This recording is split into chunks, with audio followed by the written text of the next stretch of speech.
Hi நண்பர்களே, ஜெய் பீம் ஏன் கோடிக்கணக்கான மக்களுக்கு உத்வேகமா இருக்குன்னு தெரிஞ்சுக்கலாமா?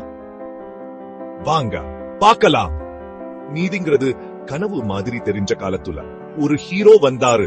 அம்பேத்கர் ரொம்ப கஷ்டமான சூழ்நிலையில பிறந்தாவும் சாதி வேறுபாடுகளுக்கு எதிரா தொடர்ந்து போராடினார். அவருடைய லட்சியம் என்ன தெரியுமா? எல்லாருக்கும் சம உரிமை. எவ்வளவோ தடைகளை தாண்டி இந்திய அரசியலமைப்பு சட்டத்தை எழுதினாரு. அவர் செஞ்சது வெறும் சட்டம் மட்டும் இல்ல, நம்பிக்கை, மரியாதை, சுயமரியாதை எல்லாத்தையும் மக்களுக்கு கொடுத்தாரு. ஜெய் பீம்ங்கிறது வெறும் வார்த்தை இல்ல, அது ஒரு பெரிய இயக்கம். நம்ம உரிமைகளுக்காக குரல் கொடுக்கிறதுக்கு நமக்கு உத்வேகம் கொடுக்கிற இயக்கம். அவருடைய புகழ் எங்க இருக்குன்னா, நீதி கேட்கிற ஒவ்வொரு குரலையும், நேர்மைக்காக துடிக்கிற ஒவ்வொரு இதயத்துலையும் இருக்கு.